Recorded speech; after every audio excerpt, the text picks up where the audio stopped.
All right, Sam, thank you very much for your time. So I'm joined by Sam Catchpole-Smith, who is the CEO and founder of Scintam, BDF4's latest investment. Yeah, Sam, like I said, thanks for joining me. So do you want to kick things Definitely. off by just telling me a bit about yourself and your background? Yeah, sure. My name's Sam Catchpole-Smith, as Sam just introduced me, and I'm the co-founder and CEO of Scintam Engineering. So my background is in mechanical engineering and advanced manufacturing, particularly for aerospace and gas turbine sector. So I completed a PhD in 2019 at the University of Nottingham in additive manufacturing, and I worked with Siemens Energy to redesign gas turbine components to leverage the design freedoms that you can get with metal additive processes. And that gave me a really clear understanding of sort of the stresses and the strains that a lot of these aerospace and gas turbine components have to endure, and gave me some direct exposure to some of the headaches that running an engine or a system at such high temperatures can bring.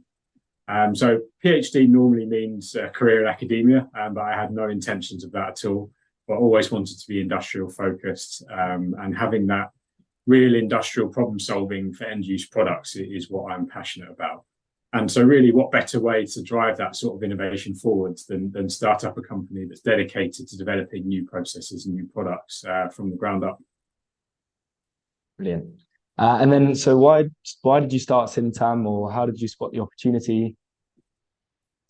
So Scintam began as a research project at the University of Nottingham in 2019, and that was sponsored by a large UK gas turbine manufacturer, Rolls-Royce. They wanted a 21st century solution to the challenge of seized fasteners. Now, it might sound like seized fasteners is a fairly benign problem on the surface, but they're actually a massive operational challenge in maintenance. And if you can't get something apart, the knock-on effects of that and the delays in the process become incredibly costly. It's not uncommon to see seized bolts holding together components that have a sum value of over £1 million. And so using an angle grinder or trying to drill out those type of fasteners just isn't an optimal solution, because that risk of damage and then even further delays is too high. So the research project was really successful and it proved an immediate need for the tech. But then we realized really that it was a far bigger problem than just that one use case. And there were companies all around the world that could benefit from this technology. Obviously, in most cases, a university isn't the right sort of place to develop that type of technology and commercialize the technology. So we decided to go down the spin-out route. Luckily for me, I was awarded a place on a program called iCure, which essentially is an accelerator that's designed to take university research and turn it into spin-out companies. And that involved speaking to over 100 different industry contacts across all different types of sectors, really, over a 3-month period, and helped us to do a lot of the market validation before we even started the company. And along that process, I spoke to a number of really interesting people in aerospace, automotive, wind turbines, nuclear power, all of these really interesting high value engineering sectors. And the value of our sort of technology varied to some degree between them, but it all boiled down to really helping them to reduce process times and completely minimize the damage that they see of their systems in maintenance. And then, do you want to tell us a little bit more about the team that you're working with? Sure. So our team currently is 4 full-time employees, and then we have 2 non-exec directors on the board that help us on the commercial and technical elements of commercializing the technology. And since Scintam has begun trading, the focus really has been on R&D. So the full-time employees at the moment are all engineers by background, and probably also by sort of 70% of working time too. Developing the commercial relationships is my responsibility. And our lead engineer, Peter Smith, helps me a great deal with that. So Pete's also got a really strong aerospace background. He worked at the University Technology Centre, the Rolls-Royce University Technology Centre in Nottingham. He has a really great overview of general engineering, as well as a keen eye for the commercial needs of our customers. So he's a great right-hand man in that aspect. We also have a third University of Nottingham PhD graduate called Newhays, who's a specialist in electrical discharge machining. And that's the technology that sort of underpins our entire process and our product line. We also have another graduate engineer called James, who's our electrical and systems engineer, and he helps us to sort of interface all of the clever mechanical engineering technology that we have with the electronic side of things. On the board side, our chairman, Graham Shaw, so he's been involved in tech startup businesses for many years and has been through the whole found, raise and exit process. So he's a really invaluable sounding board for us whenever we come up any challenges. And finally, Adam Clare, who is the professor at the university that led the research for Scintam. So he's just got some really great industry connections with many of the huge engineering OEMs around the world.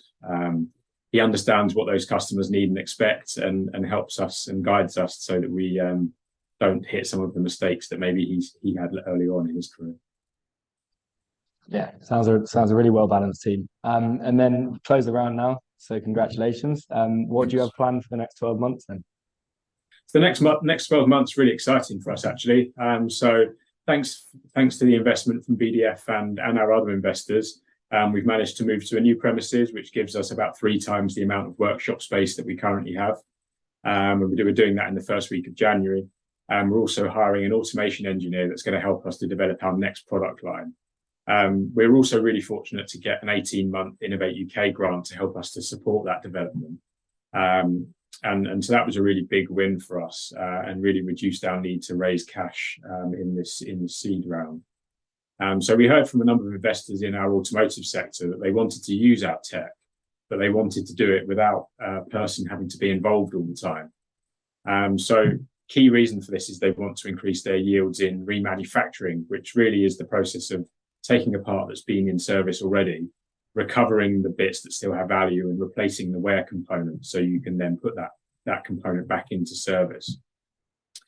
So what we're doing with that grant and this investment for our next product line is building an automation cell that builds on our existing technology, but does it in a way that an operator isn't needed to always be there to look after the process. And so our goal here really is to achieve a near 100% yield in remanufacturing of things like turbochargers, brake calipers, air compressor components for truck braking systems, all really sort of key automotive and also aerospace components.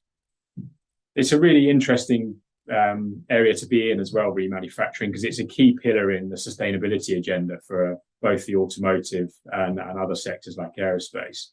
So if we can prevent highly energy intensive materials such as aluminium and cast steels from being scrapped and melted down, if we can make that, if we can use those components again by just replacing the wear items in there, that's a really effective way of cutting down CO2 emissions of manufacturing.